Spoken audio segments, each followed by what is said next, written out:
Hello, everyone. Welcome to Lululemon Listens, a collaboration with myself, Davina Davidson.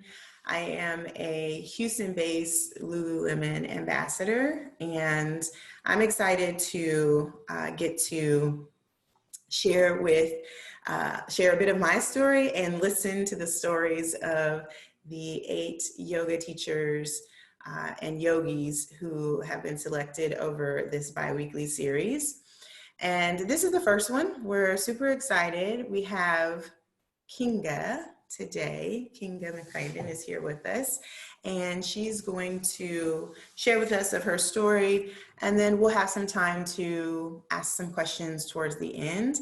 But really, this is a time to be in the listening. Oftentimes, as Black yogis, our voices have been and still are silenced in the yoga community and the yoga industry as a whole, as we know that the yoga industry lacks representation. And so this is a time for us to really just be in the listening and hear the stories of Black yogis, and maybe it's similar to other people, and maybe it is not at all. So let's see what we find and what we come up with. Cool. All right, Kinga, tell us what your full name is and how you like to be identified. Sure. My name is Kinga Naima McCraven, and I've been using my middle name more lately and dropping the last name a little bit more to find my own identity, my individuality. And you can just call me Kinga. That's fine. I love that. Kinga. And you can refer to me as she or they, either I respond to. Love it. Where are you from? And then, do you live there now or have you migrated? I am from Western Massachusetts. I live out in the woods outside of Amherst, Massachusetts, where UMass Amherst is located. And I live here now still. I came back about 3 years ago after living in Chicago for a few years. And I came back here because nature was calling my name. And like being in the woods. Mm-hmm. Yes, and there's work to be done here in my hometown that I was feeling called to come back to and do. Yeah, I love that.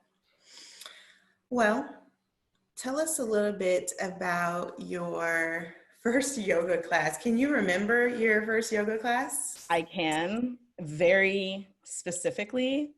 I went to Temple University in Philadelphia as a dance major. So yoga was one of the classes that we took. And I remember very specifically the first time doing it because I really disliked it a lot. It was extremely uncomfortable for me. And I think that has a lot to do with the hypermobility that I have in my joints. And there's weakness there because of the hypermobility. And that wasn't properly addressed in my class. So I remember complaining a lot that it was extremely uncomfortable for me in my shoulders and different joints of mine, and not really getting the proper training to know how to avoid that and to enjoy the practice. So I actually didn't do yoga for years after that. And everyone would say to me, Kinga, you would love yoga. I mean, I don't understand why you don't do it, because I'm a mover and I love to stretch. Like, stretching is one of my favorite things. So everyone would say, yoga is your thing. Like, why wouldn't you do it? And I found so much pain and so much discomfort, and I didn't really understand how to properly use my body in yoga. So that was my first experience.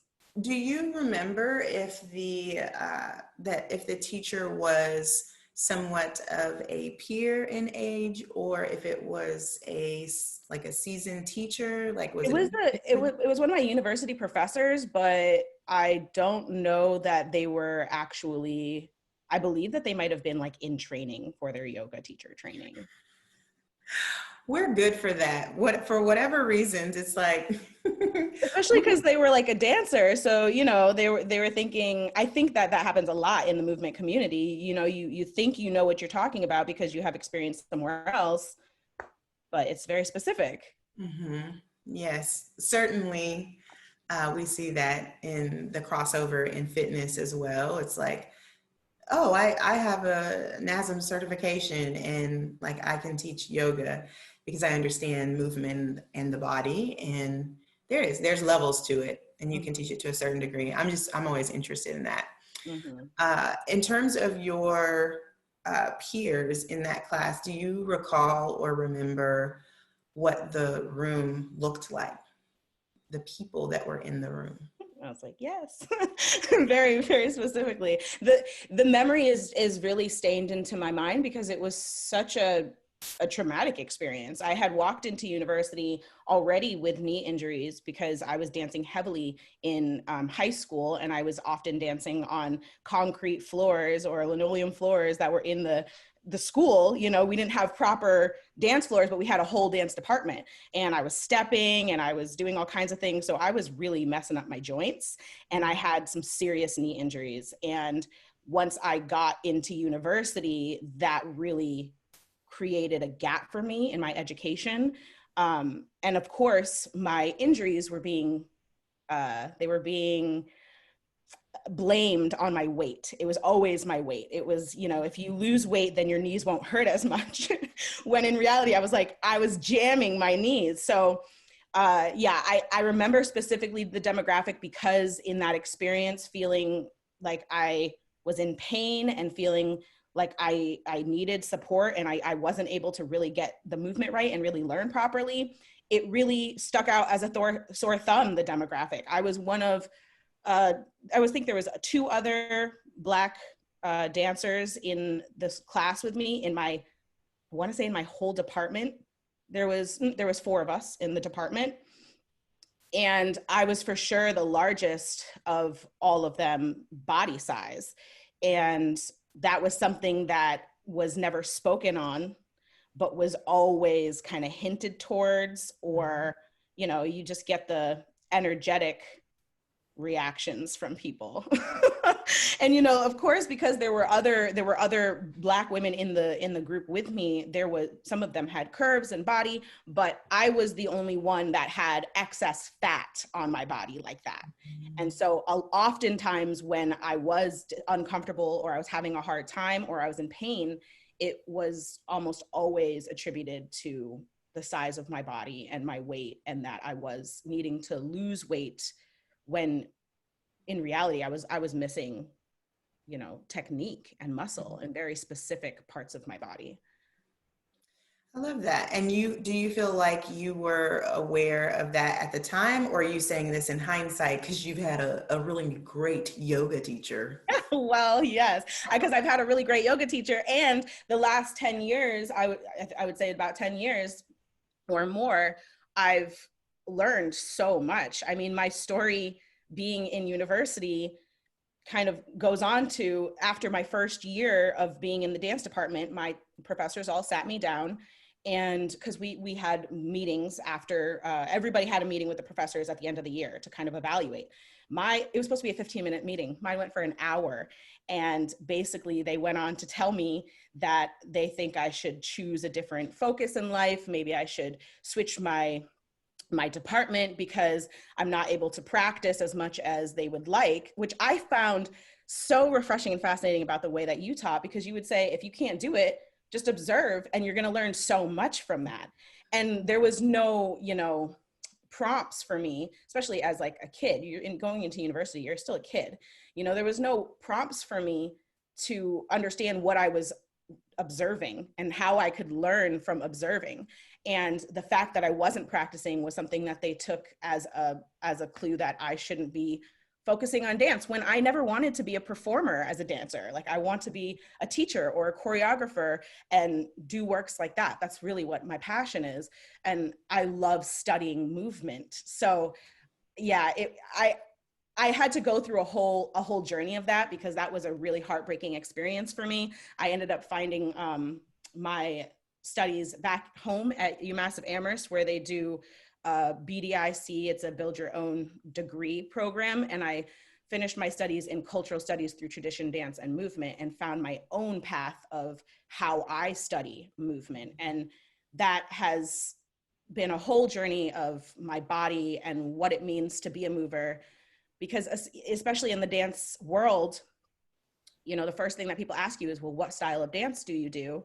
And most people are expected to be an expert of some style of dance, or that's their focus. And that's just not who I am. Like, I like to do expressive movement. I like to do explorative movement. I like to do healing movement. And it's not about a style and technique. It's totally about healing and about your body and about expression. And so that has taught me a lot about, it's taught me a lot about the expectations and the standards that we put on what body movement should look like, or what movement art should look like. And so all of that to say, that's brought me to a place where now I understand that it wasn't my body that was an issue, is that I was being put into these standards of what it should look like for my body to move and what a dancer should look like. And nobody in the class looked like me. Nobody. I was totally different from anybody else, you know. And that also comes back to, you know, my mother is from Hungary and my father is a Black American. So I have these two different cultures that are vastly different, you know. And my mother is seen as a white woman when she's in America, you know, because that's the color of her skin.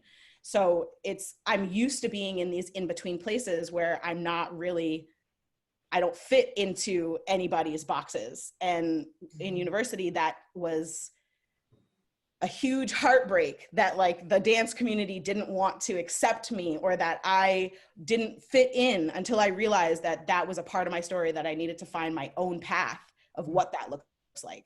Well, that's challenging as well, to then come into a community like the yoga industry right now, and with the overstimulation of on Instagram of certain body types. It's like you leave one community and you come to another community where thin white is right. Like that's what it is. And even when we see bodies that are not thin and white, they may be thin and Black bodies, brown bodies. The point is that yoga is for everybody, literally. And so what I think is interesting is how, because I teach a style that has, you know, students who are dancers, because dancers love rocket yoga, because we do all of the dynamic movements and things like that. And what's interesting is the hyper awareness, or that I see anyways, around overextension in yoga. Like we look at the postures and we think like, oh, it's so beautiful, I want to look like that, I want to do it like that. And you're like, but her knee though is not okay. And or honestly, like, where are her ribs? Like her ribs have disappeared. Where are her ribs? yes. It was refreshing for me to come into yoga from the perspective of having you be my teacher, because you focus so much on the healing aspect of yoga, and that's the authentic history of yoga. And when I see that, that's what brings me back to the culture of dance that I experienced, of, you know, the performance of it. And that there's so much unlearning that I have to do, because I can hyperextend every part of my body, you know, and it'll look beautiful in all of the poses, but it's going to cause me so much pain. And I didn't realize all these years I was doing it to myself. I was actually causing myself the pain, and that there was nobody around me that was helping me avoid that and heal that. And I think that my relationship with you and being a student of yours has really highlighted that is why I need to continue the work that I do, because I see that and I recognize that as a problem that needs to be healed, that we're hurting ourselves in the name of healing. Yeah, that's a real thing. You said a whole word. Do you practice in a studio where you live, or have you practiced in studios where you live, or in Chicago? I have not. I think I might have went to one or two yoga classes in Chicago when my wife was doing a lot of classes out there, and they would be like, come with me. But I had such a horrible introduction to yoga and in a studio that no, I've never been called to go into a studio and practice. And so my practice really started to take off at home. Mm-hmm. Well, we have identified this multiple times through the BLM rocket training that when you search yoga in Google, if you're just at home and you know of this practice and you want to experience it for yourself, that when you search yoga, well, let me ask you, when you search yoga, what do you see? What comes up on your screen? All you see is white bodies, and you see white bodies that are extremely thin, and you don't see a lot of, you asked the question one day in training, you said, why are you all suffering so much when you have the blocks right next to you? And I remember saying, I just never thought of it. I was never told to pick up blocks, so I don't know really how to use them or what to do. And it blew my mind when you said that. It changed my whole practice, because you also don't see anybody doing modifications. When you search it on Google, you see thin white bodies who are in full expressions of the poses with absolutely no modifications or variations that can offer support for people who have injuries or who have limitations. And I think, again, I find it fascinating, because if yoga is meant to be a healing practice, what are we really doing? I mean, that the visual to me is it's very telling. Mm-hmm. For sure. Then have you done any online practices? Have you found platforms or maybe YouTube teachers that you've connected with? Yeah, I mean, honestly, I did a lot of yoga with Adrienne before, who is a thin white body. But I really appreciated her classes. And then I started to find folks on Instagram in the Black community, and that was an eye opener for me. I started to follow different folks like Jessamine, and even like Renee Watson, who does a lot of like just body, raw skin. I love that. So I started to find this whole community of folks online, and I that opened up my world a lot to movement as art, especially too when it comes to yoga, because I didn't really see that in other communities. I only saw that when I started to tap into the Black yoga community online.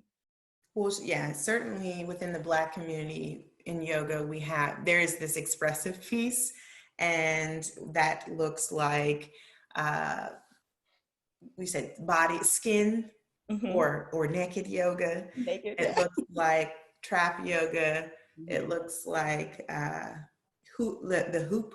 I see a lot of hoop Mm-hmm. yogis, and I think that is an expression of like who we are as Black people and what we bring to a thing. It's like I don't know what the heck I was watching the other day or reading. I don't know what it was, but it's like whenever you put maybe it was on LaRuga's page. I'm not sure, but it was like if you put spices in anything, it makes it better. So the diversity of bringing more people, Black people, to the practice of yoga, there's some things to learn.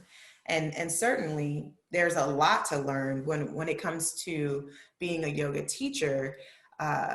If you're in training and you train with people who look like you, who have thin bodies, or even if they don't have thin bodies, but then you never have the opportunity to interact with a Black person. Mm-hmm. You never have an opportunity to assist, put your hands on a Black person, to teach a Black person, and then to go into a class and then be expected to know what to do, how to treat. And obviously we are human beings. Hello. And I have absolutely worked with people who are thin white women who were afraid to put their hands on big Black bodies. Like, and I've told the story before where a trainee was doing a rib assist and literally was like, where are her ribs? Mm-hmm. And I said, in the same place that yours are. Yes, that actually recalls a very specific memory of a time that I was with a friend, and this is a white friend of mine who brought me to her yoga studio because she was another one of those people who was like, you should love yoga. This is like your thing, and brought me to a yoga class. And it was so awkward. I was the only person of color in the room. And I just like the stares, the lack of, cueing to my body or acknowledging my body. And then I remember afterwards, there was like a acro yoga in the park that we went to, and we were practicing acro things. And it was like, they were afraid to touch my body and to cue me properly, or to even, have any faith that I could make the movements with my body if they cued me properly. And I think that goes back to just thinking that if you have a certain body type, that you can't do certain movements, and we see that a lot in the dance community as well. And you see people who are like, wow, I can't believe you can move your body like that. Yeah. Certainly I've been there before on my inversion journey. There, even my own mother, help her, has at times been like, how do you do that? Like, how are you able to do that? And when I said, what do you mean? And my mom is special. So she's like, well, you ain't light. How are you holding yourself up like that? And I was like, through practice. Okay, great. The same way that anyone else learns to do an inversion is the same way that I learned to do an inversion, was through practice. And our bodies are strong. They can grow the strength to carry the body that we have. If you have a smaller body, you have the strength to carry that body. If you have a larger body, that doesn't mean you don't have the strength to carry that body. That's you right. can still carry that body and move it lightly in the air and do leaps, or you can move it upside down, and it's the commentary and the doubt is, I think, what can be really crushing and brings on shame. Yeah, which to me addresses the issue that I see in the yoga community as a whole around yoga is more than asana. Like asana is a very small component of this practice. The movement piece is a very small part. Yes, it's often what brings people to the practice. However, there's so much more to the practice than that. And so I'm interested to know, how has yoga, let's say even the sutras, or if you're more familiar with the 8 limbs, how have those philosophies and principles shifted your practice or impacted your life off of the mat? Well, the piece about misperception has been really, that part, and the non-attachment have been really strong for me, because I think I feel that a lot of assumptions have been made about me in my lifetime. And so I get really sensitive to that, but then recognize that I make my own assumptions based off of the small pieces of information that I might have. And so I've been working on that piece a lot of being more in the moment with my thoughts and my reactions and my understandings of things, that and that's something that I've been a journey I've been working on for years now, is just being really present in the moment, in the now, and accepting the right now. I post a lot about that on my Instagram, about right now. I just think that that's such an important piece of accepting where you are right now and what you have right now. And again, that goes back to the non-attachment. So I spoke to you earlier, I mentioned earlier about the performative aspect of yoga and of movement. And I'm very connected to that because of my experience in dance. So it's very easy for me to go into the performative piece of, oh, I can do this movement, or I can make this look pretty, or I can, move my body in this way. And not to mention, in the dance world, there's a huge stress on the way that stretching looks pretty. So we talk about splits. My dance studio had a whole winter I want to call it was basically a challenge. It was a whole winter challenge where we would go through like the 47 different types of splits, and everyone would try to get their splits down, and how you could get as many as you could. And then at the end of the season, when we did our spring demonstration, you would get a huge trophy. I'm talking huge, like huge trophy, depending on which one you were able to do. And so, you know, every year I would work to get more splits and more splits and more splits. And I was very much so celebrated over that because I have flexibility. And so that became something that I strived towards, that performance of what it looked like to get my splits down. And that's something I've really had to let go of when it comes to yoga. And so, I mean, it comes back to the asana, but it really is about my own mental capacity and understanding of what's important about the yoga. And honestly, that's brought me back to my breath. And it's full circle back to the right now of understanding that when I drop into my breath, that is the practice more than anything. And when I stop breathing, I'm just performing. Mm-hmm. And that actually is a funny piece too, because if I think back, like when I'm performing and when I am dancing, especially when I'm in performance mode for dancing, that is one of the things that I was often training to be in a different place of breathing. Like I would stop breathing, or I would hold my face in this clenched way because I was so concentrated.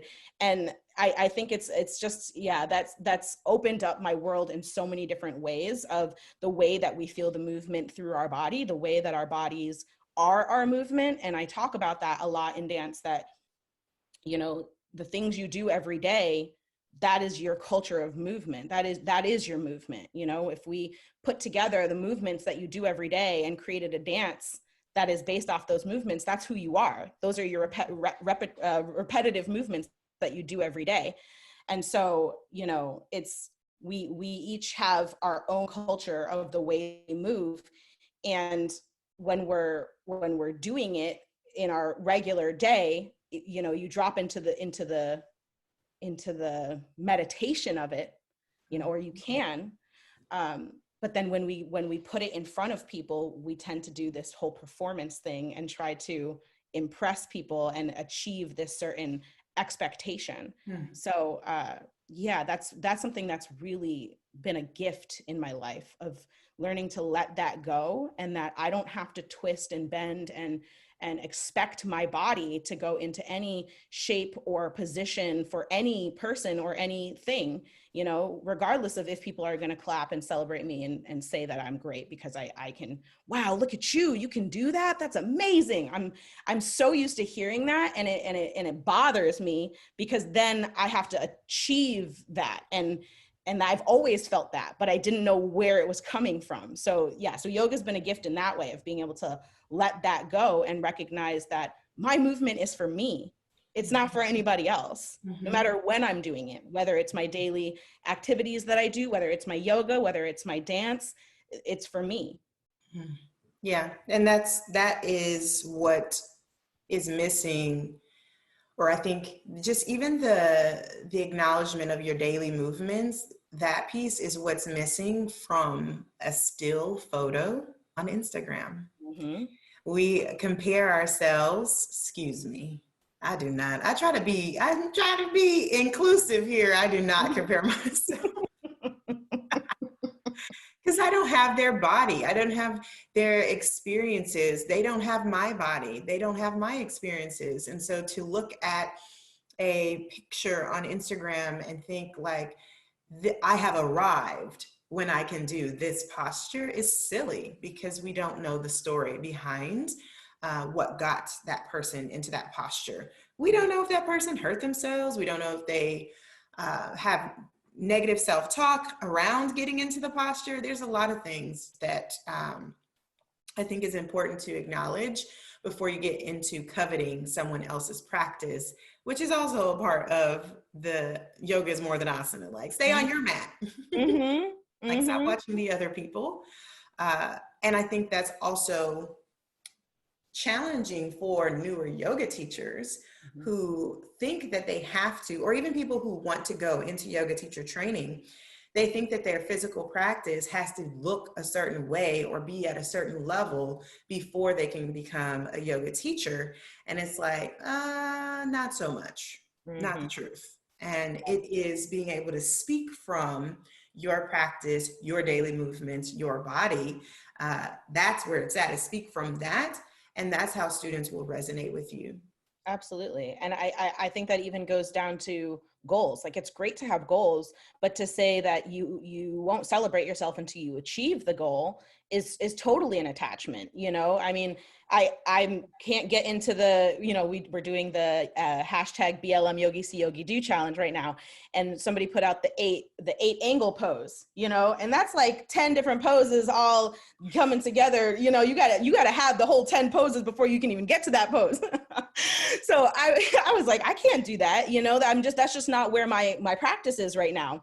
But I can start, you know, the steps of getting into it, and that those will be my pictures. And I'm not going to apologize for the fact that I can't get into it yet, or say, even, I mean, it's like, that's why I say it's great to have goals, and it depends on how you're attached to your goal. But to even say, oh, I'm, you know, one day I'll have it, I'm not even going to go there. I'm just going to say, you know, this is me right now, and this is what I can do right now, and this is enough right now, you know. And that's something that going back to the breath, that's really helped me, of understanding just even, you know, my breath, when I drop into it, it reminds me the gift that is my body, and that it's not about what I can do with my body, it's what my body can do for me. Mm-hmm. Mm-hmm. You know, my body's already doing all the things for me. There's no achievement that I need to make in order for my body then to be worthy of celebration. You know, it is worthy of it right now. And the pose is not what matters. It's about the journey going to it. And I think that just ties back to so many things we do with our bodies, so many expectations we hold for our bodies to be all the things. And that's why I go back when I said I'm not going to twist or twerk or, you know, whatever my body into a position for other people. That's been a huge part of my practice, is being accepting of where my body, not only what it can do, but what it looks like and what it feels like, you know. And I can take the pictures and think, oh, I don't really know if I like the way that my chin looks there, or I don't really know if I like the way my belly looks there. And it doesn't, like you said, comparing yourself to other people. I don't know if it doesn't look like everybody else, or, you know, oh, I wish my body could look like that. No, I have to let go of all of that and just say, this is where I'm at right now. And my body has carried me my body is doing these things for me. I remind myself, and I try to remind others about this all the time, is that our bodies do so much for us every single day. They're the ones that allow us to live and breathe and experience life. And then we beat them up all in the same voice, in the same breath. And it's insanity. It's literally insanity. One of my teachers, I've done a lot of different teacher trainings, but one of the trainings that I did, it was a racket training. And at the end of it, in our last closing of class, the teacher said, he was like, repeat after me. And it's like, I love you. I'm sorry. Please forgive me. And you're like saying that to yourself. And I'm like, because that is a rigorous practice. And it is. There are times where you challenge your body to a place that maybe it's not ready to go. And that's where the discernment comes in. And if you don't have a solid foundation in the philosophies or the philosophy of yoga, then you will push yourself to a place that maybe you go too far and you hurt yourself. Mm-hmm. And it was through the rocket practice that I arrived at the closing that I've said, I don't know, for the last 5 or 6 years. It's like, be grateful for all the things that your body is capable of doing today, and be hopeful for all the things that your body will be capable of doing tomorrow. Practice and all is coming. Mm-hmm. This is a journey. Yoga is a journey. It's not a race. It's not about getting a posture, because when you think you've got a posture, there's another level to it. or there's another posture. Mm-hmm. And even just the journey, like I said earlier, of getting into the posture is so much so a part of the practice. And that's something I didn't understand fully until I did the training with you. And I would, and so I have hip injuries that I'm healing from right now because I was so used to having the ability of stretching my legs in all these different positions. And I wanted to get back to that. And I started to pressure myself into, finding my flexibility and getting back into that. And that is part of how I found yoga is, those are the folks who are on Instagram who are doing that work. The people who are, in flexibility are often practitioners of yoga. And so those worlds started to merge for me. And I was like, oh, okay, maybe yoga is, and we talk about how I was so rejecting of it. That was when I was like, okay, maybe yoga is kind of closer to the practices that I want to be doing with my body than I thought. If this is a great way for me to like get into, lubricating my joints and finding movement back into my body, it'll really strengthen my dance practices. And I didn't have proper training even then, of course. And so, I'm over here doing the things that I know my body can do, wanting to get into these positions of this, to be celebrated, the expectations of what I'm supposed to be doing. And, I hurt my hips. That's really how it came down to it. And there's so many more pieces that are attached to my hips, but the pressure that I put myself into to find, and that's the other piece is like, you can compare yourself to other people, but you can also compare yourself to yourself. And that can be toxic too. So, comparing myself to my past self, being like, well, you used to be able to do this, you should be able to do this, and trying to get my body to do all these things I used to do when I was 17 years old. And I hurt myself. And that's taught me a lot about what I cannot do to myself. Like you cannot pressure yourself in that way because you're just going to hurt yourself. We try to rush forward to get somewhere and we really just end up pushing ourselves back. And it was devastating for me to, because my physical therapist said, okay, well now you have to stand in parallel. You have to sit in parallel. Don't cross your legs. Don't sit in crisscross applesauce or in your easy seat, you like none of that. And I like to cross my legs when I'm sitting in chairs just like this. I find myself twisting my legs in different positions all the time because that's just the way that I'm used to carrying my body. And I was never trained to undo that. And so, my training with you has really changed my perspective on all of that and helped me also understand how, it's a ROI, a return on my investment. If I take the time now with my body and I properly give myself the treatment and the exercises and the love and care that I need, practice and all is coming, Right. and trust in that and you'll get the payment later on. Yeah, I love that. Well, I think we'll transition into some questions, but I do want to give you the opportunity to share any last thoughts that you have for anyone that you feel like is like you, whatever that means. So, okay. whatever perspective that you want to come at that from. Yeah, I think the first thing that came up for me when you said that, especially based off the conversation we just had, is I'm a recovering people pleaser. And so that ties into all of those pieces of trying to reach other people's expectations, trying to fit into other people's desires of me, because I have this tendency to want other people to be happy and them to be happy with me. And I think that's something that a lot of us have in this society because we are conditioned to protect other people, especially when you are a Black woman, especially when you're a Black queer woman. You're expected to carry everybody. You're expected to nurture everybody and care for everybody but yourself. And so to that, I say, loving yourself and healing yourself is literally going to cure this whole world. I really believe that. I believe that that is a piece of our collective trauma repeating itself in a generational curse.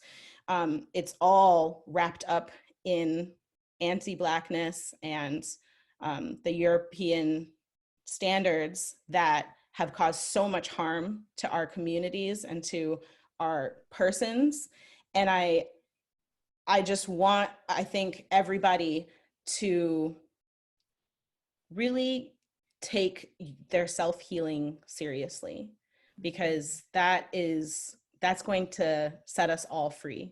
I believe that love is the answer to liberation, and that starts with the self. And so when we talk about yoga, you know, it's like you said, stay on your own mat, you know, focus on your own practice.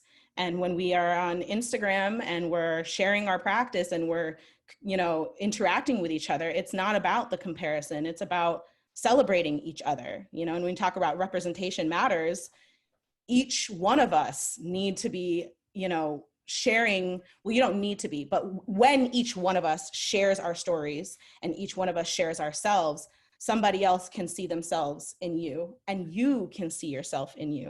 And that's the whole reason I started my Instagram, Kinga Gets Her Life, is because I needed to see people that looked like me. More importantly, I needed to see me. So I started to take pictures of myself as a practice of self-love and posting them online and looking at them, literally just looking at my own page. And that was what it was all about. And I invite everybody to do the same thing. Take pictures of yourself as a ritual of self-love and look at yourself and celebrate yourself, because we're all unique and individual, and we need all of us to make up the greater healing that will set us all free. I love that. I love that. Do you have anything else that you want to share? I don't know. I shared a lot. I think that's You did. You shared a lot, and the people are like, I have questions to ask. Yeah, I mean, if anybody has questions. So here's how we'll do it. If you'd like to ask a question, you can place your question in the chat now, and I will read off the questions. If it's for Kinga, just say it's for Kinga. And then if it is for me, just say it's for Davina. Yeah. Thank you so much, Kinga, for sharing just authentically, because that's one of the reasons why I connect to you, is there's a realness to you that I appreciate. And it's not about perfection. It's not that like you have your life together and that you're a perfect Patty. It's like, no, it's interesting.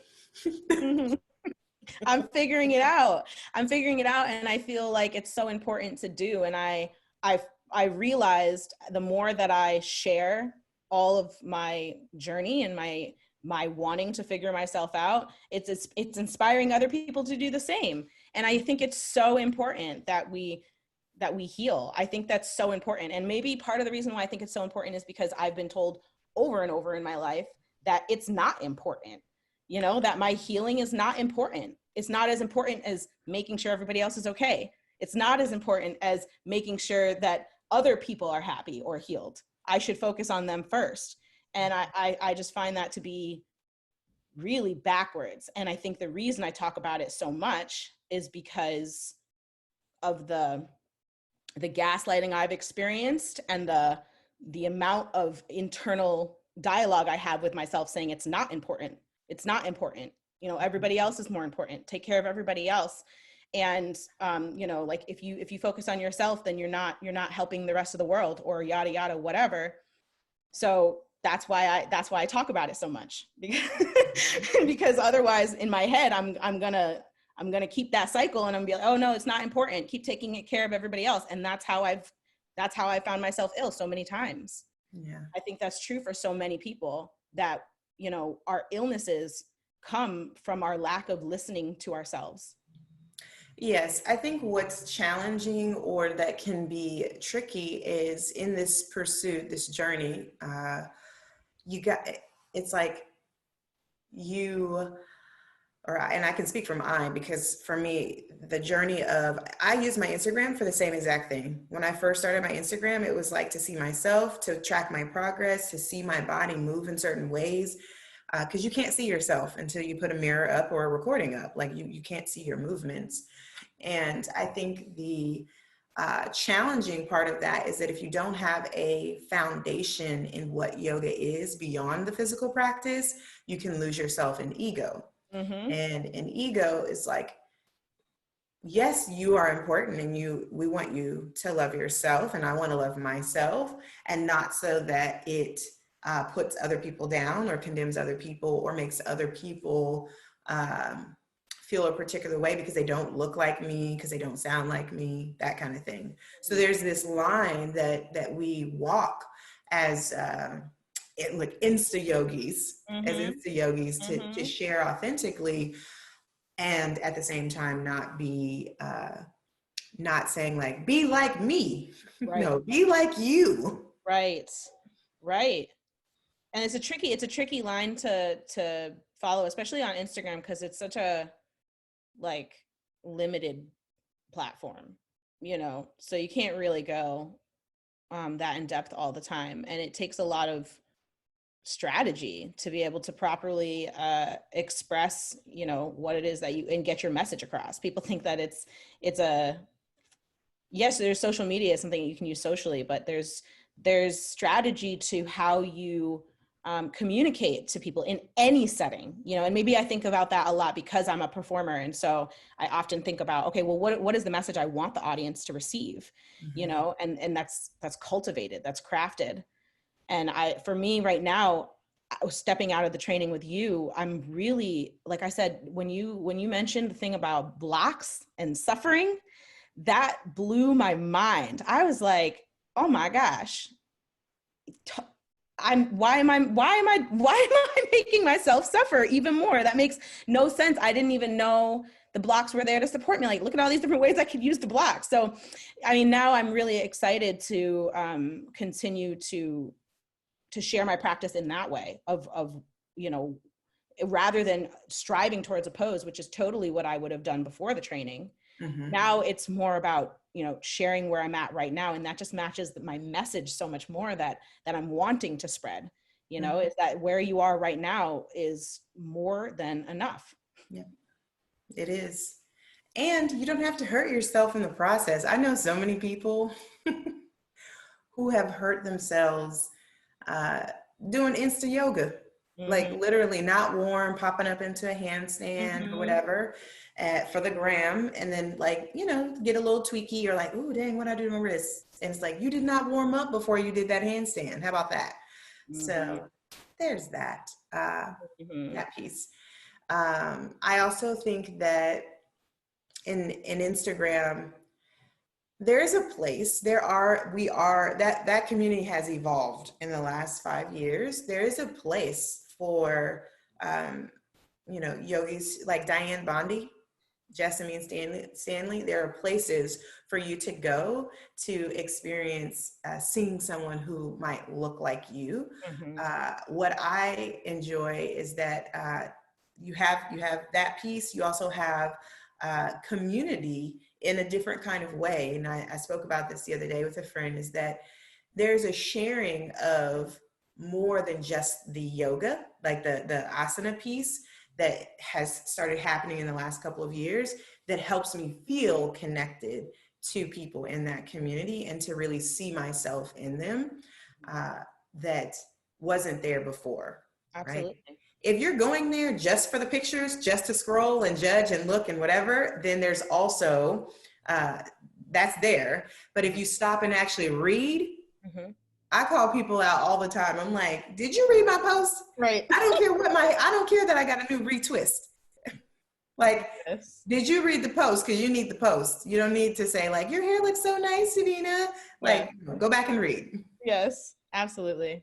And that's why I said when I found the Black community on Instagram, the Black yoga community, I was like, oh my gosh, I've been missing this my whole life. And then I got even more, I got kind of frustrated when I got into training, and you were like, these are all the teachers that you can go take classes from. And I was thinking, all this time there's been all these Black yogis I could take classes from, and I just didn't know where to find y'all. And that's part of the, you know, the algorithm, the racism in the algorithm, you know. Yes, we have a couple of questions, or at least one question for sure. As a white-bodied 200-hour CYT, I want to know what specific things you each want to see from teachers of my demographic as we work together towards dismantling the whitewashed state of the yogic spiritual community. My short answer is, real short answer is to treat everyone the same. Mm-hmm. Meaning, like, if you would go and assist the white person that's next to me, like, then assist me in the same way. See me in the same way that you see your other students, versus avoiding because of discomfort or whatever the thing is. It's like, see them, see the human being in front of you. Mm-hmm. Kinga, do Yeah. you have any thoughts? I mean, I think even to go a step deeper into that is like, think about the way that everybody's body looks, feels, and moves differently, and do your best to teach to that too. One of the things that Davina did that I really appreciated was often spoke to the way that people's bodies are just built differently, and that we need to approach movements in different ways because of that. And that I thought was really inclusive and welcoming. And then, if you are, depending on what work you're doing, to amplify the Black yogis around you. We just talked about, or I just mentioned really briefly, the racism in the algorithm, and that's a real thing. Whether you are online, actively online, or whether you are in your community physically, to just put on the Black yogis around you, that's huge. That's really shifting the whole dynamic. It's the same thing that we talk about in the rest of society. Amplify Black voices. Mm-hmm. Yeah. There's also a question around people trying to sexualize or fetish your body or who you are on Instagram, and how have you responded to that? I mean, I definitely a few years back was in the body positivity kind of movement and community, and such that to the point where it was like, I participated in the naked yoga community for a short period of time, because for me, it was about connecting to my body and being comfortable with my body, my new body, after having like 2 kids. I mean, I got the time that I say this, and it's so frustrating for me. I told Kinga about this the other day, but my most liked picture on Instagram in the history of my Instagram is a picture of me in my bra and underwear with a selfie in the bathroom. And you can see all of the lovely tiger marks and claws and all of that. And the comments on there are like, "You're so brave." And I'm like, for what? Mm-hmm. For having a body and loving my body the way that it is? Like, you could do that too. That's not bravery. People don't recognize how insulting, in fact, that is, to say that that's bravery, that you should feel what should I feel besides bravery? Shame? You know what I mean? There's a certain like implication there that, oh, you're so brave for sharing your body. Do you say that to other people on the internet that have that ideal looking body, ideal in the standards, that are thin and who have thigh gaps? Are you being like, oh my gosh, you are so brave? Yeah, that bothers me so much. And I get that a lot with my photos, because I have fat on my body, and so I'm showing all the different parts of my body and doing it intentionally. And I often get that, you are so brave. Or I get people on the other spectrum who are sexualizing me, and who are saying really nasty comments to me, either in my DMs or on my page. And Instagram doesn't care. You report the comment and they're like, oh, nothing about this goes against our guidelines. In fact, they're probably more worried again about my picture showing my body than the sexual harassment I'm experiencing in the comments. Yeah. So that took me a while to kind of figure out how to approach that. Do I not share my body because people are going to want to speak to me in a certain way about it, or to sexualize me? Or do I have the right to take up this space and just share my body? My body is not a sexual object. It's just my body. Right. So, yeah. And then there's so much shame that we have conditioned. I know I have a lot of shame conditioned with the culture that I was raised in, that says something about you to share your body, that devalues you and degrades you. When in reality, like you said, I just want to connect back to my body, and my body is the most natural and raw part of me. And there's such a fine line. It is so like, it's like, not, it's like, what I think is challenging is finding that line around, can you do this work? Can you love your body and not do it on social media? And then what is the conversation around why you're doing this work with your body, but then sharing it publicly? And for me, my answer and work around body positivity has always been around be you. I'm myself. I love myself as I am at all costs every day. Because I have to live in this body. I don't have to live in your body. I don't have your life experiences. And notice I said I don't have to, meaning not I don't get to, but I don't have to be thin. I don't have to have a thigh gap. I don't have to have small breasts to be valuable and to be worthy.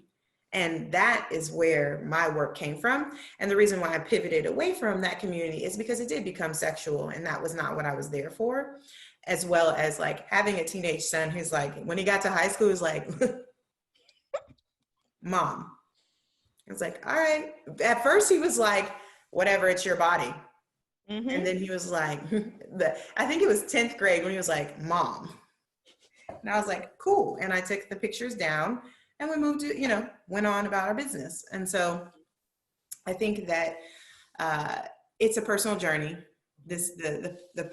Being body positive, or even just learning to love your body and connect to your body, whether you're male or female or however you identify. I think that is a part of the work, is connecting to the physical body, because we start with the outer sheath, the outer layer, and work our way in. That's just the way that we are. We work with the gross elements first, and then kind of work our way in to the more subtle elements. Absolutely. So yeah.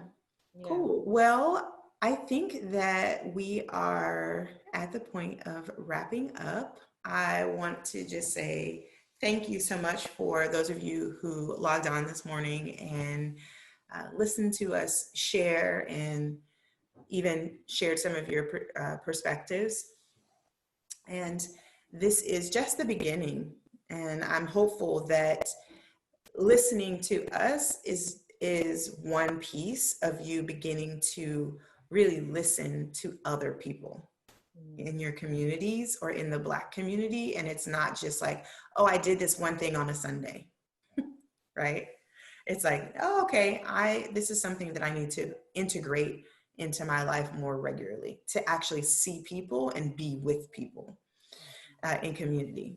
And then Kinga, I'll give you one last opportunity to share anything that you like, and then remind everyone that we are back at 5 p.m. today with Bruce Williams, Bruce the legendary Bruce. So do come back on at 5 today to listen to our brother Bruce. Kinga? Yay. Yeah, I would just like to echo that it's so important to listen to the stories of others, and especially that we as a collective humanity are not going to be free until the folks who are the most oppressed will be free. And so listening to stories from Black people, Black women, Black queer women is so important, because that is how we get free as a whole society. And it's such a ironic, I guess, thing, or it's such a sad thing that the people who are suffering the most are the ones who have to speak up and who have to be the ones to say something. I mean, the only reason I have so much to say about bodies is because my body has been policed my whole life. And so, that just goes back to, we have to listen to these stories in order to heal from them, because these are the traumas that are in our society. Yep. And so yeah, and I have a performance happening on Thursday with my company Counterculture Educator. You can find us at Instagram at Counterculture Educator, and we're doing a performance for the community on Thursday evening. So definitely check us out there. And as of course, I'll be continuing to share my yoga journey and my journey of self-love on my Kinga Gets Her Life page as well. So I hope to see you all there as well. Yeah. Sweet. Thank you so much to Lululemon for allowing us to have this space and opportunity to share. Thank you, Asher, for behind the scenes work. Thank you to Jason McCreath for the marketing piece. Thank you for everyone who is here in this space right now, and for sharing and continuing to share the series so that more and more people can be in the listening. With that, peace and blessings. Happy Sunday, everyone.